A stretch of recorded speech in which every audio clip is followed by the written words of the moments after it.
মাননীয় প্রধান অতিথি কিছু মনে করবেন না, আমরা এলাকায় সব জায়গাতে একটা প্রচলিত কথা আছে, বাপ কা বেটা চিপাহি কা ঘোড়া কুছ নেহি তো থোড়া থোড়া। বাপে করেছে, মাতায় করেছে, সন্তান আজকের প্রধানমন্ত্রী দায়িত্ব নিয়েছে। আজ আমাদের জন্য একটি অন্যরকম আনন্দের দিন। একদিকে নববর্ষ, অন্যদিকে কৃষক কার্ড বিতরণ।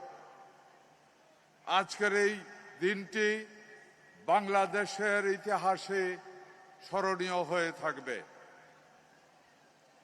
বিশেষ করে শত ব্যস্ততার মধ্যেও মাননীয় প্রধানমন্ত্রী জনাব তারেক রহমান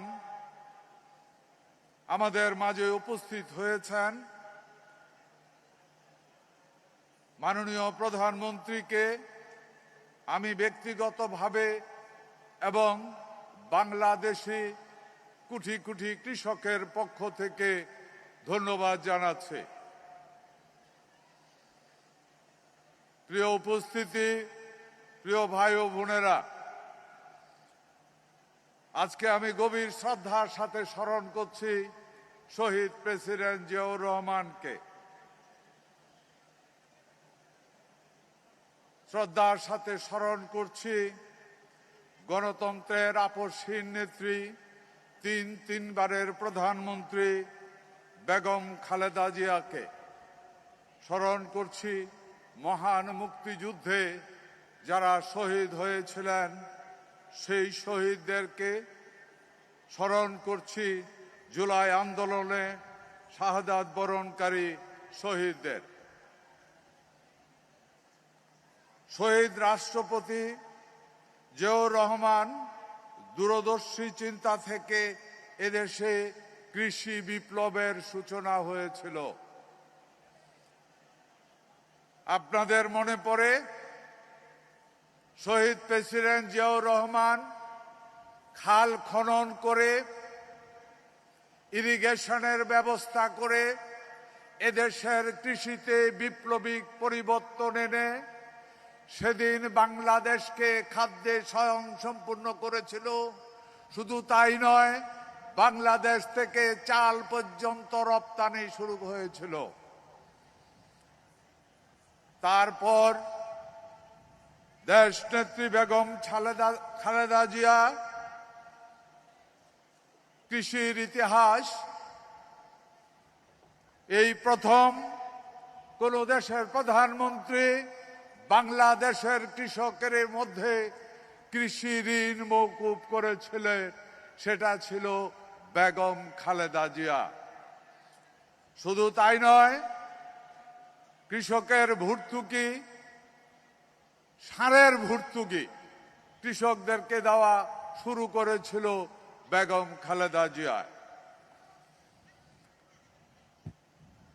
আজকে তার এই আদর্শ ধারণ করে মাননীয় প্রধানমন্ত্রীর দিক নির্দেশনায় আমরা বাংলাদেশের কৃষি উন্নয়ন করতে প্রযুক্তি নির্ভর ও আধুনিকায়নের এক নতুন শিখরে নিয়ে যেতে চাই। প্রিয় উপস্থিতি, কৃষক এই কৃষি কার্ডের প্রয়োজনীয়তা কি, কেন কৃষি কার্ড প্রচলিত হচ্ছে, কে এই কৃষি কার্ডের চিন্তা করেছিল? আমার আগের বক্তারা সামান্য কিছু বলে গিয়েছে। এই কৃষি কার্ডের মূল চিন্তা করেছিল আজকের প্রধানমন্ত্রী জনাব তারেক রহমান। পিতা খাল খনন থেকে শুরু করে বিভিন্ন ভাগে কৃষকের উপকার করে এই দেশকে খাদ্যে স্বয়ংসম্পূর্ণ করেছিল। মাতা কৃষি ঋণ মওকুফ থেকে শুরু করে ভর্তুকি দিয়ে, সারে ভর্তুকি দিয়ে এদেশের কৃষককে স্বাবলম্বী করতে চেয়েছিল। আর আজকে ওনাদেরই সুযোগ্য সন্তান কৃষি কার্ড বিতরণের মাধ্যমে এদেশের মানুষকে, এদেশের কৃষককে আগামী দিনে এদেশের অর্থনীতিতে ভূমিকা রাখার এবং নিজেকে স্বাবলম্বী করার এই প্রচেষ্টায় হাত দিয়েছেন। প্রিয় এলাকাবাসী, প্রিয় উপস্থিতি, ডাকের একটা কথা আছে, মাননীয় প্রধান অতিথি কিছু মনে করবেন না, আমরা এলাকায় সব জায়গাতে একটা প্রচলিত কথা আছে, বাপ কা বেটা চিপাহি কা ঘোড়া কুছ নেহি তো থোড়া থোড়া। বাপে করেছে, মাতায় করেছে, সন্তান আজকের প্রধানমন্ত্রী দায়িত্ব নিয়েছে। উনি বিশ্বাস করে, বাংলাদেশের মানুষ বিশ্বাস করে, বাংলাদেশ সরকারের প্রতিটি লোক বিশ্বাস করে, আমি কৃষিমন্ত্রী হিসাবে মনে প্রাণে বিশ্বাস করি এদেশের 70% লোক কৃষির সাথে জড়িত আছে।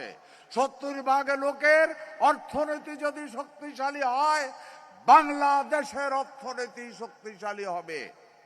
বাংলাদেশের অর্থনীতি যদি শক্তিশালী হয়, কৃষির মাধ্যমে সেই অর্থনীতি হবে শক্তিশালী অর্থনীতি, স্টেবল অর্থনীতি। আমরা কারোর উপরে নির্ভরশীল হতে হবে না। আমরা চাই বাংলাদেশ খাদ্যে স্বয়ংসম্পূর্ণ হবে। প্রিয় ভাইয়েরা আমার, আমি মাননীয় প্রধান অতিথির সাথে অনেকদিন এই কথা বলতে শুনেছি, যেই দেশে পৃথিবীর বহু দেশে বরফে 6 মাস বরফ ঢাকা থাকে তারা হয় গরিব। আমার এই বাংলাদেশে বছরে 12 মাসে ফসল ফলে, কোথায় যেন কি একটা সমস্যা আছে, তা না হলে আমরা কেন গরিব?